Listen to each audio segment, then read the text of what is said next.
Welcome once again to Digging Deeper with Backyard Farmer. I'm Kim Todd, and together we will unearth the biggest topics in Nebraska's gardening world. On today's program, we're going to be focusing on invasive species in Nebraska and how homeowners can deal with them.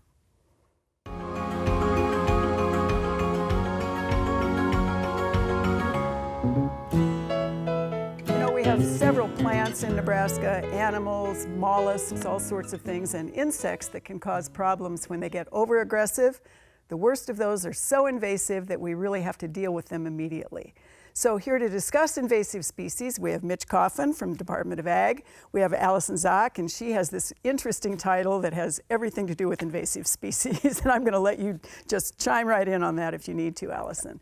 So let's start really with how would you actually define the word invasive? You want to start? Well, in my world, I work with just noxious weeds, so those are state regulated weeds. They're definitely invasive weeds, but they are regular. As a regulatory agency, we require landowners to control them on their property. So there's a process to put a plant on a state noxious weed list. But on the invasive side, then we're always looking at additional plants that may become noxious in Nebraska. Okay, and Allison, your definition is probably obviously the same, but your role is a little different. Yep, so I work with all taxa of invasive species, so insects, wildlife, plants. And so when I think of an invasive species, I think of a non-native species to a specific ecosystem. So we have some invasive species that are invasive in some parts of Nebraska, but they're not in others. And so we will discuss some we're concerned about, but when we think invasive species, think it's an alien in an environment, and it can impact human health, the economy, or the environment. So when people talk about invasive, noxious, aggressive, all those kinds of things, we do have the controversy based on native, non-native, and some of those natives that can really be thugs. What do we do about that? Whether it's mostly plants, I think, Mitch and Allison, but it can be other beasties as well, I think. Well, I mean, it's a combination of things. Plants kind of out of place, and plants tend to evolve over time. Right. Our native plants are typically not a problem, though they can be problematic in some cases. As plants become introduced into the state, they may be here a number of years before they really become acclimated to our environment and do well. For example, musk thistle was first identified in Nebraska in 1932, and I don't think it was made a noxious weed until 1965. So there's 30 plus years that it was able to thrive and carry on. So Allison, you brought with you a beautiful bouquet that is fake. Yeah.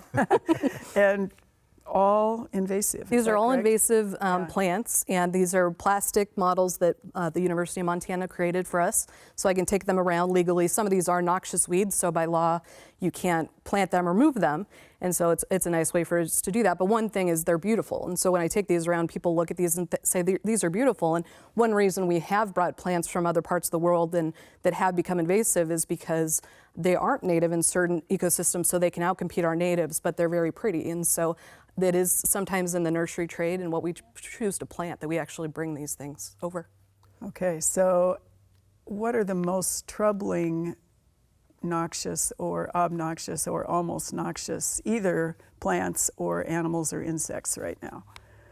Well, I would say in the noxious weed world, leafy spurge is definitely the most hard to control. It and Canada thistle, because they are both perennials. So they're very deep-rooted and well-established, and it really takes a person to be resilient in keeping it in check and not allowing it to go to seed, and continued control measures to keep it in line. Musk thistle, for example, that's probably our most known noxious weed because it's big and it's showy, and people think it's beautiful and whatever they might do. I saw a picture today that somebody sent me of I don't remember where the post was, but it was a butterfly on a musk thistle flower, and with this beautiful bluff in the back, and so I immediately saw the musk thistle first. I don't know what other people see when they look at it, but. Well, and that is one of the issues, because an awful lot of those great butterflies and pollinators are attracted to those plants. Allison, you were pulling out the leafy spurge, I think. There you go. There's your leafy spurge. And so it's a euphorbia, so we have all those kinds of things. And so your regulatory, what happens if somebody sees this and they either don't control it or they do? What do we do about that?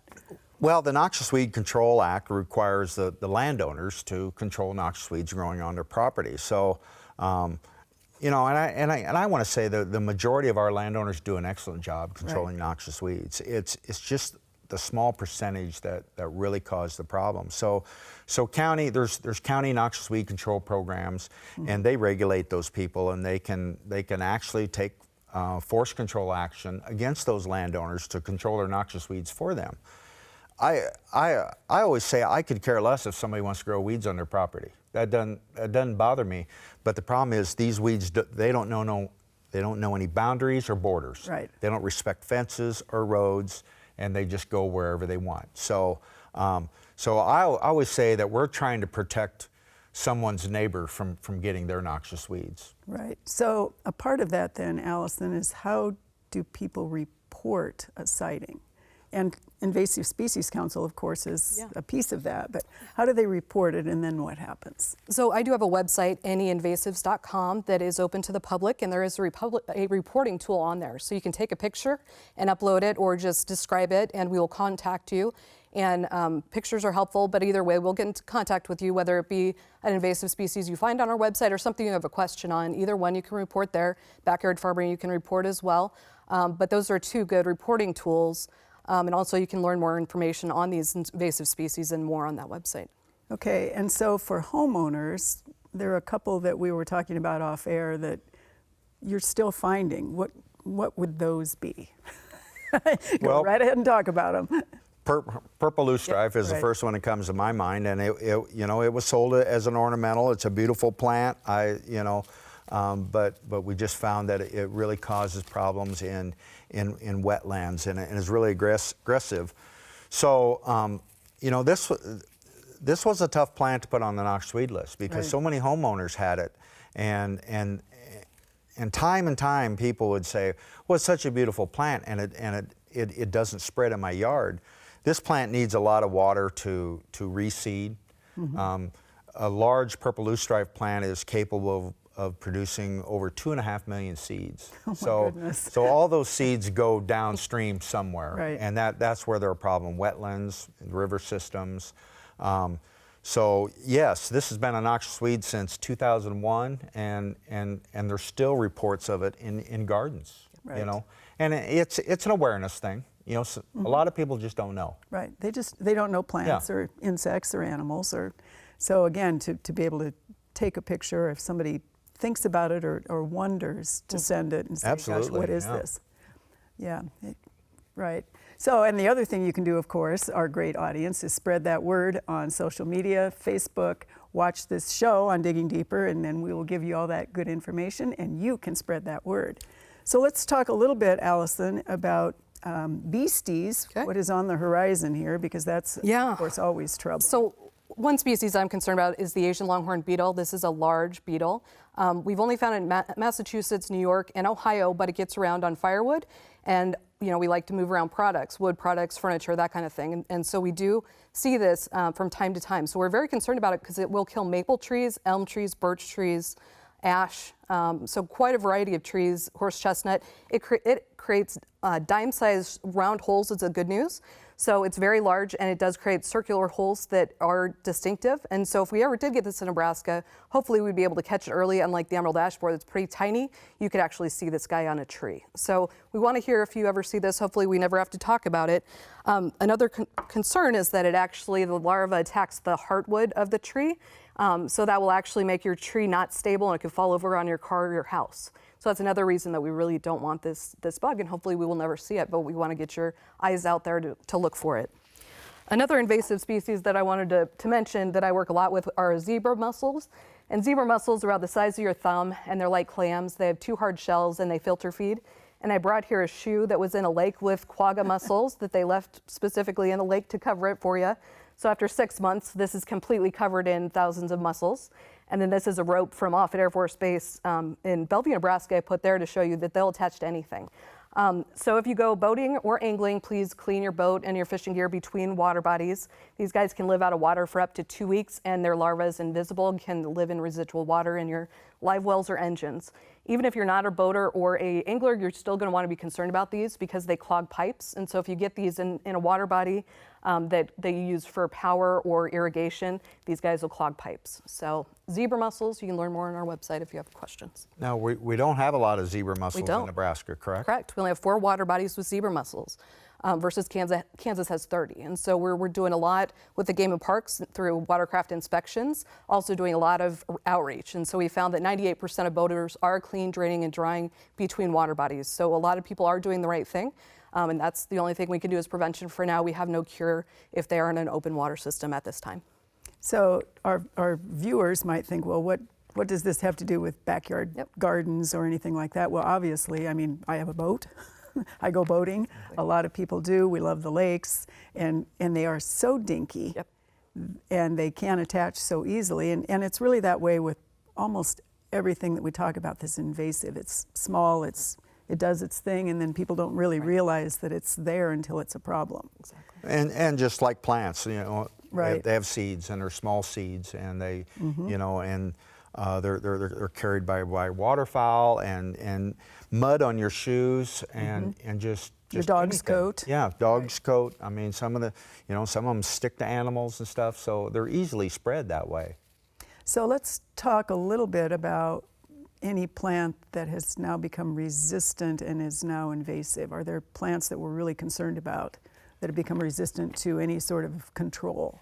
Well, I think the one that we hear most about is Palmer amaranth, and that one has become quite a problem, you know, throughout the grain growing areas, and it's a tough battle, and it's because one type of herbicide's been used so much that plant has built up that resistance to it. I am nowhere an expert, and UNL Extension is a better place to go for that information, but it is causing problems. Now, I haven't heard much about it this year yet, so, but it tends to come on a little later, so we'll see. Well, you know, an amaranth can also become, I mean, it's an edible grain, it's an annual, it's beautiful, so a lot of the concern I know that we have is, okay, it is a beautiful plant in another form. So is somebody going to buy a seed packet and all of a sudden we have another form of something that has become invasive? So again, that cautionary note, which, you know, and it sounds like gloom and doom, that everything is going to become invasive and we can't plant anything unless it's native, which is not true. It's just keep your eyes on that prize. To touch on that a little bit, I also work in our seed program, and we had a case where some seed came out of another state, came through Nebraska, and ended up in another state. This seed had Palmer amaranth in it. It was millet seed, and you know, we don't regulate that in the seed industry, and neither did the receiving state. But it wasn't on the label that it was in the product. So that's another thing just to protect consumers. Well, Allison, talk a little bit about the frag in the tail.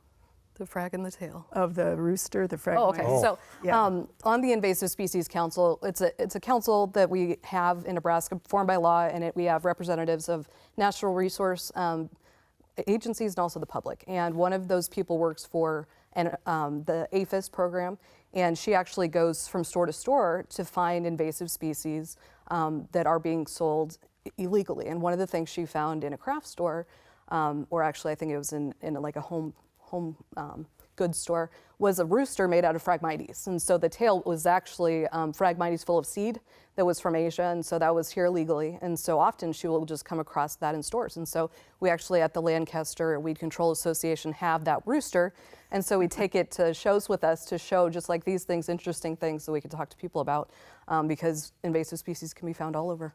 Well, and the internet, of course, to be able to order Yes. Absolutely. everything from what's the snail? What's the big The snail? Chinese mystery snail. The Yeah. mystery snail, Yep. right? And all of a sudden, here it comes Yeah. because there really isn't a way to inspect for that, right? Right. And So- seeds are a lot the same way, you know. Oh, yeah. While states regulate those things, we don't know what people are buying over the internet. And those companies are supposed to say, oh, this is a noxious weed, we can't sell it to you in your state, but I don't think they stop you from selling it. Right, So. you're right. That becomes Or an buying it, issue. yeah. So let's just touch briefly on eastern red cedar again, because it is native, and it is showing up. I know in Lincoln, all over under trees, and we had a backyard farmer question from Beatrice with what is this, and it was eastern red cedar that they'd been mowing, Yeah. but clearly had not gotten the growing point off. Yeah. What are we going to do about that one, or do we know yet? That's a big question. You know, like you said, it's a native It is plant. native, You know, yeah. and I refuse to call eastern red cedar as invasive because I just don't think it's being managed properly. Yeah. And that's what's happening in so many cases. You know, fire is a great tool. You know, we've taken so much fire out of our system. Right. You know, over the last 50, 60 years probably. They're trying to reintroduce that back in. You know, but that all takes time. There's some giant cedar forests out there. You know that I don't know how we get by it. I think I tell guys all the time, you know, you just make a goal that I'm going to cut 100 of these down this year. Right. You know, and just pick away at it. Well, and it's just really like Yeah. anything. Yeah. You have to manage whatever it is if it's not going to get out of control. So, you know, you bring up then the notion of where are we going in the future and what really can homeowners do to help with awareness as much as anything else, but then management of anything that is invasive. What would you suggest for people? I'd say be mindful of your backyard or your property in general. Something can be invasive in your backyard, but it might not necessarily be on our website. So I think it's important to look at any plant that's becoming unruly in your backyard and get on it sooner rather than later. And if you have more of a landscape that might have an eastern red cedar, that's another way. When they're smaller, they're going to be a lot cheaper to control than later on. So I think being mindful and monitoring things and catching them early is always probably the best approach. All right, and if you don't know, of course, then Yeah, find out. ask. There's Right. Allison makes a couple really nice handouts here for plant identification, and those They're on our website. And those are on your website. At the Nebraska Department of Agriculture, we publish this publication. While it's called Weeds of the Great Plains, not all these plants are true weeds, and I'm reminded of that often.